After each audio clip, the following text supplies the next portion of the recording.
الرحمن الرحیم الحمدللہ۔ آج ہماری تلاوت کا آغاز 18ویں پارے سے سورہ مؤمنون۔ اللہ تعالیٰ نے بتلایا کہ کامیاب لوگ کون ہیں، جنت الفردوس کے مستحق کون ہیں، ان کی خوبیاں، ان کی صفات کیا ہیں۔ پہلی خوبی ہے ایمان ہو، نفاق نہ ہو، ریا سے، نفاق سے پاک ایمان ہو۔ جنت الفردوس کے مستحقین کی دوسری خوبی نماز بڑھیا ہو، خشوع والی نماز۔ تیسری خوبی یہ ہے کہ وہ لغویات سے محفوظ ہو، لہو لعب۔ ہمارے ہاں تو لہو لعب زندگی کا مقصد بن گیا۔ اسلام میں جسمانی ایکسرسائز کی اجازت ہے، لیکن اتنی جتنی آٹے میں نمک ہوتا ہے، نہ یہ کہ وہ زندگی کا مقصد بن جائے۔ کیا بچے، کیا بوڑھے، کیا آنکھوں والے، کیا بینا، کیا مرد، کیا عورت، تماشا یہی رہ گیا۔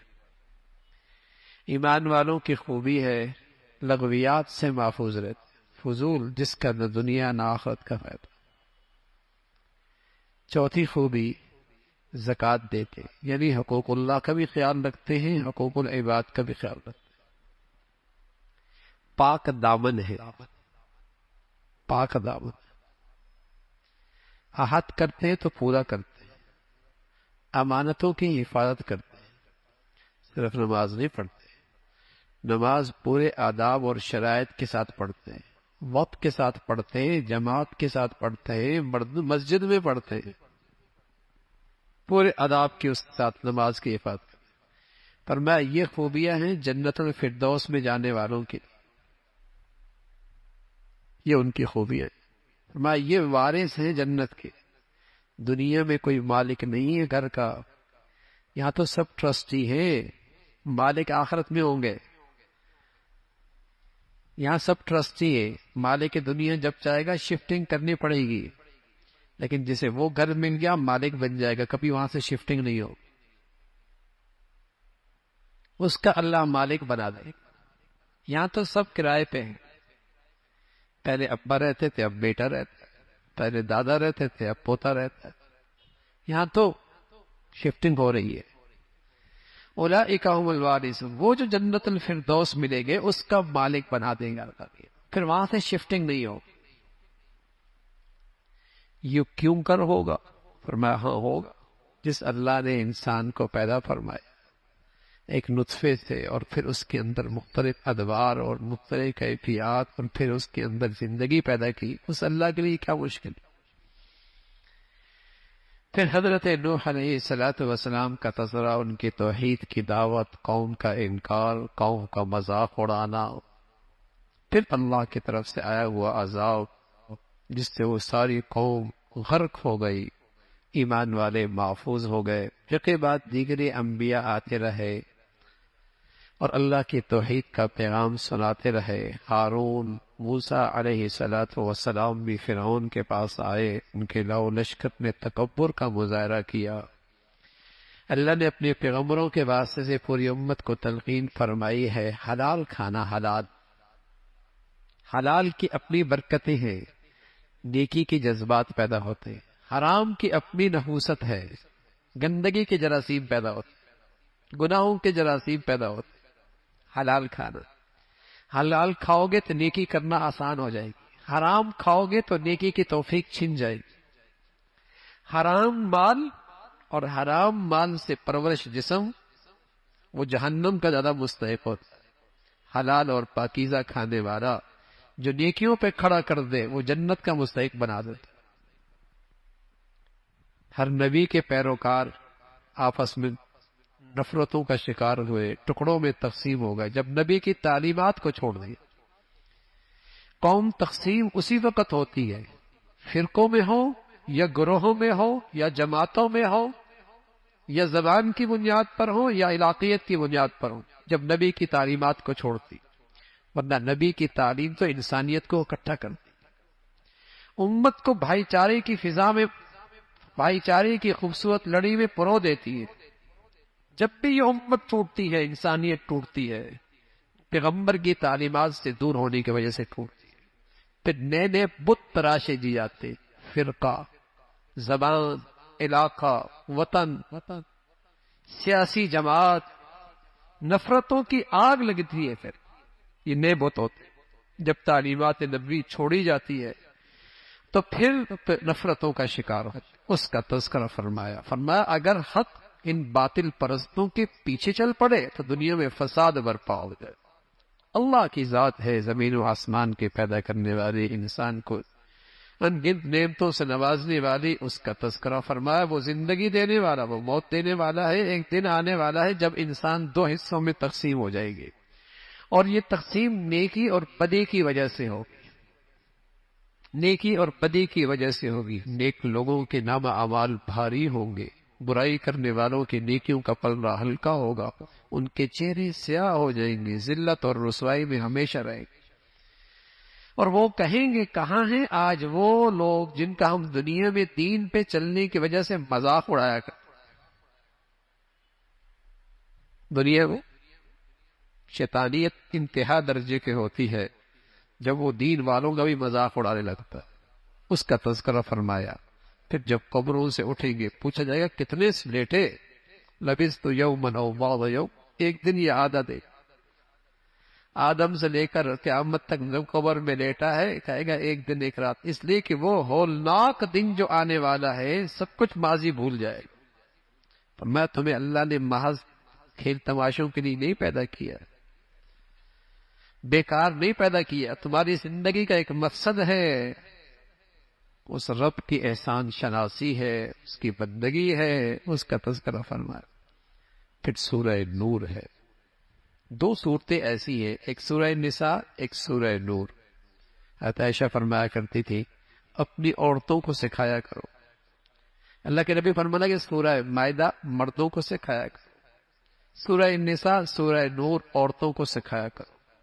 اس میں گھر کی زندگی، عفت اور پاک دامنی کا ماحول اور اس کی حفاظت اور گھریلو اور معاشرتی زندگی کے اصول اور ضابطے اس صورت کے اندر موجود ہیں۔ مسلمان بیٹیاں اپنے ہاتھوں سے لکھا کرتی تھی، اور جب گھر جایا کرتی تھی نکاح ہو جایا کرتا تو ان کے جہیز میں یہ صورت رکھ دی جاتی تھی تاکہ اس کی زندگی کے اصول ہمیشہ یاد رہے۔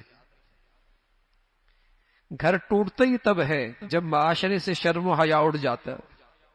جس معاشرے سے شرم و حیا رخصت ہو جائے وہاں طلاق اور خلع کی کثرت ہوگی، جیسے آج ہے۔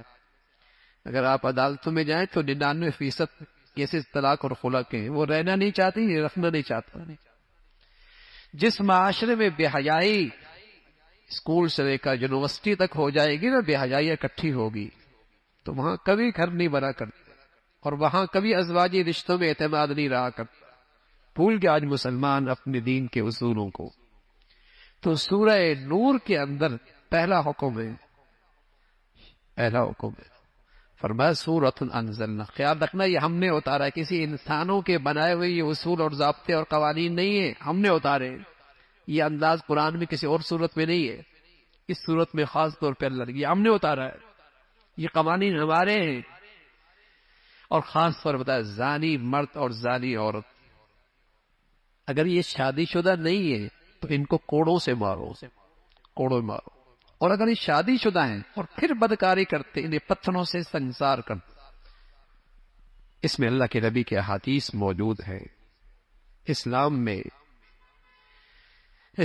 میں یہ سخت ترین سزا ہے زانی کی، اس لیے کہ یہ صرف بڑا گناہ نہیں ہے، بہت سارے گناہوں کا مجموعہ ہے۔ بہت سارے قتل کے پیچھے جائیں گے تو آپ کو یہی گندگی نظر آئے گی، بلکہ جس قتل میں درندگی زیادہ ہوگی اس کے پیچھے آپ کو زنا نظر آئے گا۔ جس قتل کے اندر درندگی زیادہ ہوگی آپ کو اس کے پیچھے زنا نظر آئے گا۔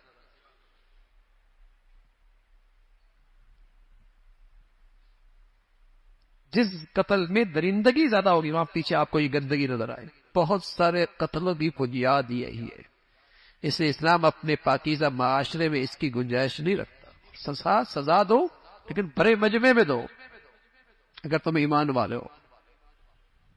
اگر تم ایمان والے ہر مجمع میں سزا دو تاکہ سب کو عبرت ہو، لیکن آج سزا ہو تو بہت سارے لوگوں کی آوازیں آئیں گی، یہ تو بڑی سختی ہے، بڑی سخت سزا ہے۔ ارے قرآن میں ہے جن کے ہاں شرم و حیا کی کوئی قیمت نہیں، شاید انہیں یہ سزا بہت سخت لگے، ورنہ ایمان کے بعد حیا ایمان والوں کی سب سے بڑی خوبی ہے۔ ہاں، جھوٹی تہمت لگائی عورت پر 80 کوڑے پھر مارے جائیں گے۔ پاک دامن عورت پر جھوٹی تہمت لگائی، پھر قذف، پھر سزا 80 کوڑے۔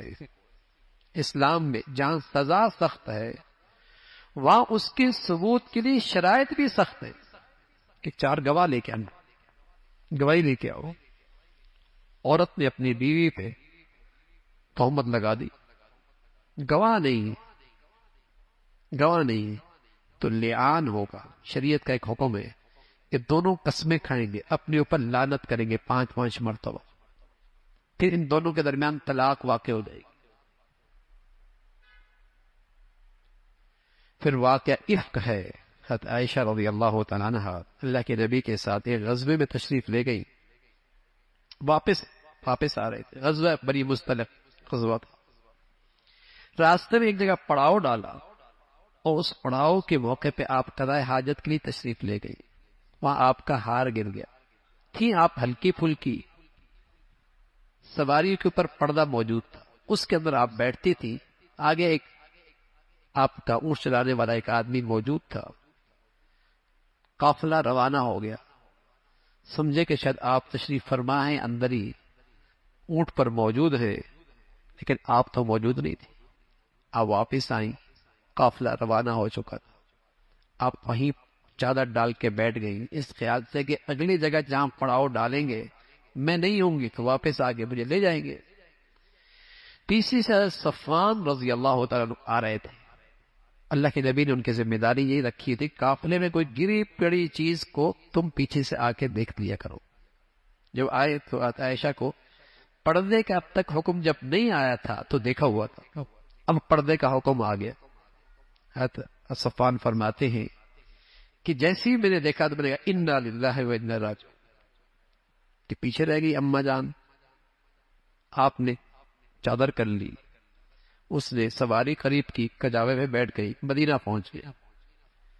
لیکن مدینہ پہنچی تو منافقین نے حضور علیہ السلام کے گھرانے پر اور آپ کے حرم پر الزام تراشی کی، تہمت لگا دی۔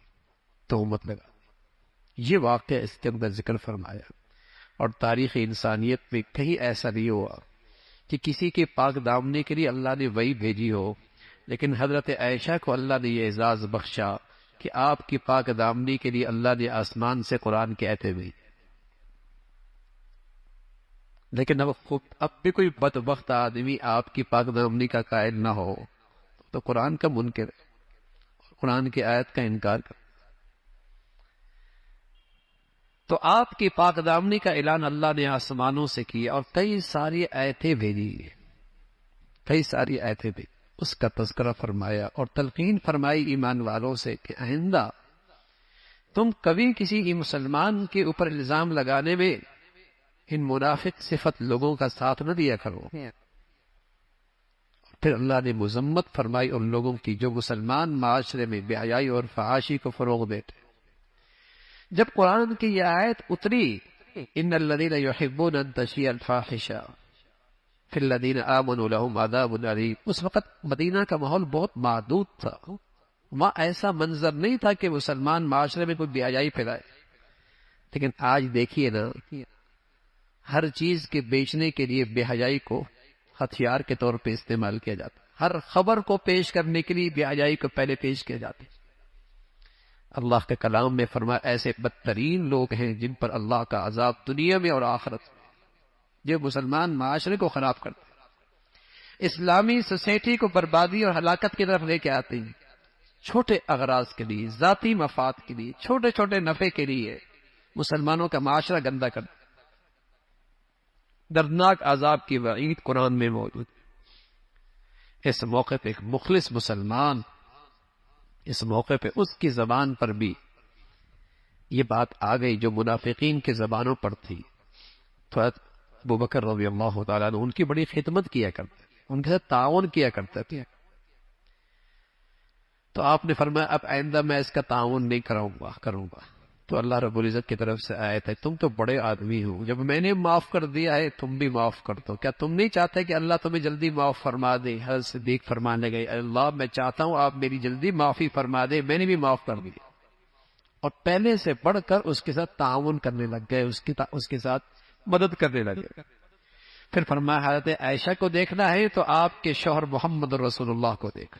گندے لوگ گندی عورتوں کے لیے، اور گندی عورتیں گندے مردوں کے لیے، اور پاکیزہ ہستیاں پاکیزہ عورتوں کے لیے، اور پاکیزہ عورتیں پاکیزہ مردوں کے لیے، اس کا تذکرہ فرمایا. اور شرم و حیا اور عفت اور پاک دامنی کے متعلق ایک اصول دیا، جب کسی گھر میں داخل ہو تو اجازت لے کے داخل ہو. اجازت داخل. نجی زندگی کا تحفظ اسلام کرتا ہے. اسلام تحفظ کرتا ہے کہ جہاں کہیں جاؤ، کوئی خلوت میں ہو، تنہائی میں ہو، تو پہلے اجازت لو. اجازت لیے بغیر اندر نہ جاؤ. پرائیویسی آج دنیا میں اس کے بڑے تذکرے چلتے ہیں، لیکن اس کا اصول اسلام نے بتایا ہے اور اس کا تحفظ اسلام نے کیا. لیکن اب تو لوگ تلاش کرتے ہیں اس کے موبائل میں کون کون سے میسج آئے ہوئی، اس کے پاس کون کون سا پیغام آیا ہوا ہے. یہ زیادتی ہے یار، یہ ظلم ہے. اسلام اس کی اجازت نہیں دیتا. آج کسی کی خلوت تنہائی محفوظ نہیں رہی، سب غیر محفوظ ہو گئے. اسلام نے تحفظ دیا اجازت لے کر. ہو سکتا ہے کچھ لکھ رہا ہو اور تمہیں نہیں دکھانا چاہ رہا، ہو سکتا ہے وہ ایسی حالت میں ہو کہ تمہیں نہیں چاہتا کہ وہ اس حال میں تم اسے دیکھو. پرائیویسی ہے، اور تم اس کے لیے اس کی نجی زندگی کے لیے خطرہ نہ بنو. اجازت لے کے داخل. پھر عفت اور پاک دامنی کا ایک اور اصول بتایا. ایمان والو نظریں نیچے رکھو، اس سے تم پاک دامن رہو گے. پاک دامنی کے لیے تمہارے لیے آسانی ہو، اس لیے کہ اگر نظریں آوارہ ہو جائے تو دل آوارہ ہو جاتا ہے، پھر شرمگاہوں کی حفاظت مشکل ہو جاتی ہے. اسلام نے شرمگاہ کی حفاظت کے لیے پہلے نظروں پہ پہرا ڈالا ہے. نظریں جھکا لو. اور صرف مردوں سے نہیں کہا، عورتوں سے بھی خاص طور پہ خطاب کی. حالانکہ نماز کی بات آئی تو صرف مردوں سے خطاب کیا، زکوٰۃ کی بات آئی تو صرف مردوں سے خطاب کیا. عورتیں اس کے ماتحت داخل ہیں، لیکن جب عفت اور پاک دامنی کی بات آئی تو مردوں سے الگ خطاب کیا، عورتوں سے الگ خطاب کیا. جس حکم کو اللہ اور اللہ کا کلام اتنی تلقین کے ساتھ کر رہا ہے، آج مسلمانوں نے اس کے ساتھ کیا سلوک کیا ہے؟ آج مسلمانوں کی زندگی میں اور معاشرے میں اس کا کیا حال ہے؟ مسلمانوں کے تعلیمی اداروں میں کیا حال ہے؟ فرما کر یہ عورت اپنی زیب و زینت صرف اپنے محرم مردوں کے سامنے ظاہر کر سکتی ہے، غیر محرموں کے سامنے اپنی زیب و زینت نہیں. زیب و زینت میں چہرہ بھی آتا ہے، اور زیب و زینت میں چھاتی بھی آتی ہے، زیب و زینت میں بال بھی آتی ہے. یہ سب زیب و زینت میں آتی ہے. یہ خوبصورتی ہے. کوئی گنجی عورت ہوتی ہے؟ آپ اپنے بیٹے کا رشتہ چہرہ دیکھے بغیر کرتے ہیں؟ یہ خوبصورتی ہے نا عورت کی. تو یہ خوبصورتی کو اجنبی مردوں کے سامنے ظاہر نہ کرو، حرام ہے، فتنہ ہے. لیکن آج اسلام کا یہ حکم مسلمانوں میں بھی نہیں رہا. نماز پڑھ لے گی اور یہ حاجی بن جائے گا، روزے دار روزہ رکھ لے گا، لیکن جس حکم کو آج معاشرے نے چھوڑ دیا ہے وہ اچھے خاصے دینداروں نے بھی چھوڑ دیا ہے. تسبیح پڑھ لے گی، وظیفے کر لے گی، پردہ نہیں کرے گی، پردہ نہیں کرے گی. اور پھر وہ باتیں اچھی لگیں گی جس میں پردہ میں سہولت ہے. چہرے کا تھوڑی پردہ ہوتا ہے. تو آپ جو اپنے بچوں بچیوں کا رشتہ کرتے ہیں تو سب سے پہلے آپ چہرہ دیکھتے ہیں. بتائیے نظریں کہاں خراب ہوتی ہیں؟ فتنہ کہاں سے شروع ہوتا ہے؟ برائی کہاں سے شروع ہوتی ہے؟ تو حسن و جمال اپنے مردوں کے لیے، اپنے محرموں کے لیے، اجنبی مردوں کے لیے نہیں. وہاں تو فرمایا تمہارے پاؤں میں اگر کوئی تم نے کچھ زیورات پہنی ہوئی ہے تو اس کی آواز بھی اجنبی مردوں تک نہیں جانی چاہیے، اس سے بھی احتیاط کرو۔ لیکن آج مسلمان معاشرے میں پردہ ختم ہوتا چلے جا، پردہ نہیں رہا، اور نتیجہ کیا ہے؟ نحوست ہے۔ پھر شرم و حیا کے حفاظت کے لیے بتا نکاح جلدی کرو، اس کے لیے اللہ کے نبی نے فرمایا نکاح سستا بھی کرو، سستا نہیں کرو گے تو حرام سستا ہو جائے گا، نکاح سستا کرو، کم خرچ والا بناؤ، نکاح کرو۔ اور ساتھ یہ بھی فرمایا کہ نکاح بڑے کروائیں، یہ نہیں کہ یہ خود ہی سیٹنگ کر لیں، یہ اسلامی معاشرے، مسلمان معاشرے کے لیے ایسی گندگی کی اجازت نہیں ہے۔ بڑوں کی اپنی عزت ہوتی ہے، لحاظ ہوتا ہے، یہ نہیں کہ خود ہی رشتے طے ہو رہا ہے۔ ہاں بچی سے اجازت لینا ضروری، بچی کی اجازت لینا ضروری، لیکن رشتے کا تجویز کرنا بڑوں کا کام ہے، ان کا تجربہ ہے، ان کی عقل ہے، ان کی سمجھ ہے، ان کے سامنے معاشرہ ہے۔ پہلے بڑے ہی کیا کرتے تھے، اور نتیجہ کیا ہوتا؟ آج تک وہ میاں بیوی اکٹھے رہ رہے ہوتے، آج خود ہی کرتے ہیں تو حال کیا ہے؟ حال کیا ہے؟ پہلے پڑھے کیا کرتے تھے، اب ان کی عمر 40 سال 50 سال ہو گیا، اکٹھے رہ رہے ہیں۔ آج نئی مخلوق آئی ہے، خود کرتے ہیں، بتائیے کتنے سال رہتے ہیں ساتھ؟ پہلے گھر آباد تھے یا آج زیادہ آباد ہے؟ پہلے زیادہ اعتماد تھا یا آج زیادہ اعتماد ہے؟ پہلے زیادہ محبتی تھی یا آج تھی؟ یہ اسلام کے اصول ہیں، معاشرتی زندگی کی ضابطے ہیں، ہماری خیرخواہی کے لیے ہیں، ہماری نسلوں کی حفاظت کے لیے ہیں، ہمارے معاشرے، ہمارے گھروں کی حفاظت کے لیے، تحفظ کے لیے۔ نکاح کر دو، اس کا تذکرہ فرمایا۔ پھر اللہ رب العزت نے ان تاجروں کی تعریف فرمائی جن میں 4 خوبیاں ہیں، وہ جنتی ہیں۔ ایک تو تجارت کرتے ہیں لیکن اللہ کو بھولتے نہیں، نماز کا اہتمام کرتے ہیں، زکوٰۃ دیتے ہیں، اور انہیں اللہ کے پاس جانے کی فکر لگی رہی ہے، اللہ کے سامنے حاضری کی فکر نصیب ہے۔ ان تاجروں کی تعریف فرمائی، کیونکہ صحابہ اکثر تاجر تھے، پہلے مخاطب قرآن کے وہی ہیں۔ فرمایا ایسے تاجر ہوتے ہیں، زبان تجارت کے بول بول رہی ہے، خود بازار میں کھڑا ہے، لیکن ایسا جوان مرد ہے، یہ قرآن کہتا ہے رجال، یہ واقعی جوان مرد ہے، ایسا تاجر کہ بازار میں کھڑا ہے، تجارتی معاملات کر رہا ہے، لین دین کر رہا ہے، لیکن دل اللہ سے غافل نہیں ہے، ڈنڈی نہیں مارے گا، خیانت نہیں کرے گا، ملاوٹ نہیں کرے گا، جھوٹ نہیں بولے گا، غلط بیانی سے کام نہیں، اللہ کو حاضر ناظر سمجھتا ہے۔ ایسے تاجر کی تعریف، ایسے لوگ جنتی ہیں، اس کا تذکرہ فرمایا، اور فرمایا جو ایمان اور اخلاص سے خالی عمل ہوتا ہے، اس کی مثال تو ایسی ہے جیسے دور سے آپ کو ریت پانی نظر آتی ہے لیکن قریب جاتے تو کچھ نہیں ملتا۔ ایسی ایمان اور اخلاص سے خالی عمل کی مثال ایسی ہے، جب وہاں پہنچے گا اللہ کی بارگاہ میں کچھ ہاتھ نہیں آئے، اس کا تذکرہ فرمایا۔ پھر ایمان والوں کی 4 خوبیوں کا ذکر فرمایا، فرمایا یہ کامیاب لوگ ہیں، ماضی کے بارے میں اللہ سے ڈرتے ہیں، آئندہ کی زندگی میں محتاط زندگی گزارتے ہیں، اللہ اور اللہ کے رسول کی اطاعت کرتے ہیں، فرمایا یہ کامیاب لوگ۔ پھر اللہ رب العزت نے مسلمانوں کی اجتماعی زندگی کے لیے خوشخبری سنائی، فرمایا اگر مسلمانوں کا معاشرہ ایمان اور اعمال صالحہ پہ آ جائے تو اللہ رب العزت انہیں خلافت دے گا، خلافت دے گا۔ ایمان اور اعمال صالحہ انفرادی زندگی میں بھی دینداری، اور اجتماعی زندگی کی جو اسلام کے تقاضے ہیں، 3 تقاضے۔ پہلا تقاضا اسلام کی خدمت کے لیے افراد تیار کر، دوسرا تقاضا اسلام کا پیغام کو عام کرنا، پہنچانا، تیسرا اگر کہیں رکاوٹ بنتی ہے تو پھر جہاد۔ یہ 3 چیزیں مدینہ منورہ میں، یہ 3 چیزیں زندہ ہوئی، اللہ نے خلافت مسلمانوں کو۔ صفہ میں، مدرسے میں افراد تیار ہوتے تھے، افراد سازی ہوتی تھی اس تعلیمی ادارے کے اندر، اور مسلمانوں کا دینی پیغام ہر طرف پھیل رہا تھا، جہاں رکاوٹ تھی وہاں تلوار تھی۔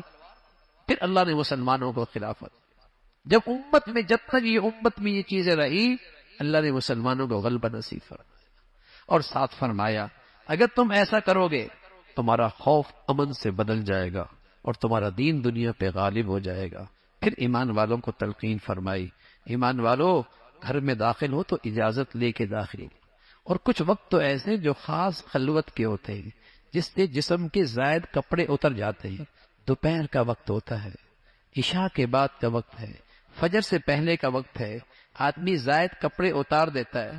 فرمایا ایسے موقع پر تو چھوٹے بچے بھی کمرے میں داخل نہ ہو بغیر اجازت کے۔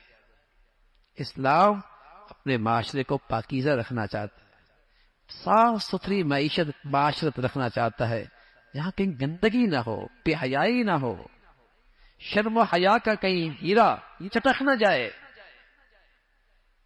اجازت لے کے داخل، اور پھر فرمایا ہاں عورتوں پر پردے کی تلقین فرمائی، لیکن ایک استثناء فرمایا ایسی بوڑھی عورت جس سے نکاح کی کوئی امید نہیں، بڑھاپے کے اس حصے پہ چلی گئی، یہ اپنا چہرہ کھول سکتی ہے، لیکن فرمایا چہرہ کھول سکتی ہے لیکن یہ بوڑھی انداز میں باہر نکلے، ایسا نہ ہو کہ جوان بن کے باہر نکلے۔ ہاں اب تو ایسا بھی ہوتا ہے، بوڑھی بن کے باہر نکلے، ایسا نہیں کہ جوان بن کے باہر نکلے، تو تب یہ چہرے کا پردہ نہیں کر سکتی، نہ کرے کوئی بات نہیں، لیکن فرمایا اگر کر لے تو بہت اچھی بات، اس کی تلقین فرمائی۔ فرمایا گھر میں جب داخل ہو اجازت لے کے داخل ہو، سلام کر کے داخل ہو، اور کسی اہم معاملے میں تمہارا اجتماع ہو، بیٹھے ہو، اور کوئی بڑا تمہارے اندر بیٹھا ہو تو اجازت لے کے جاؤ، یہ ادب ہے، یہ اس مجلس کا ادب ہے، اور بیٹھنے والے کا اکرام ہے، اس کا تذکرہ فرمایا۔ پھر سورہ فرقان ہے، قرآن کی عظمت کا تذکرہ ہے، رسول اللہ صلی اللہ علیہ وسلم کی رسالت کا تذکرہ، پھر وہ کفار کے وہی بیہودہ سوال کہ آپ کیسے رسول ہیں، آپ تو کھاتے بھی ہیں، پیتے بھی ہیں، بازار بھی جاتے ہیں، اگر آپ واقعی اللہ کے پیغمبر ہوتے تو کوئی فرشتہ آپ کے ساتھ ہر وقت آپ کے آگے پیچھے چلتا، اور آپ واقعی اللہ کے رسول ہوتے تو بھی آپ کے باغات ہونے چاہیے تھے، آپ کے پاس کوئی زرخیز زمینیں ہونی چاہیے تھی۔ اور میں ہاں اللہ رب العزت کے جو پاس یہ ہے نا، وہ دنیا کی زرخیز زمینوں سے بہت بڑھیا ہے، وہ جنت ہے، اس کا تذکرہ فرمایا۔ پھر جہنم میں اہل جہنم کا تذکرہ فرمایا، کس طریقے سے جہنم میں داخل ہوں گے، اور ان کے معبودان باطلہ بھی جہنم میں داخل ہوں گے، اور ان سے کہا جائے گا کیا تم نے بت پرستی میں انہیں مبتلا کیا؟ وہ کہیں گے اللہ ہماری پناہ، ہم نے انہیں اس راستے پہ نہیں ڈالا، اس کا تذکرہ فرمایا۔ پھر فرمایا ہر رسول دنیا میں آیا ہے، اس کے ساتھ بشری تقاضے لگے ہوئے تھے، ان کے بچے اولاد، ان کے کھانے پینے کی ضروریات تھیں، پھر فرمایا صبر کرو، لیکن اللہ رب العزت ہر چیز سے آگاہ ہے، ہر چیز پہ نظر ہے۔ اللہ تعالی عمل کے توفیق نصیب فرمائے۔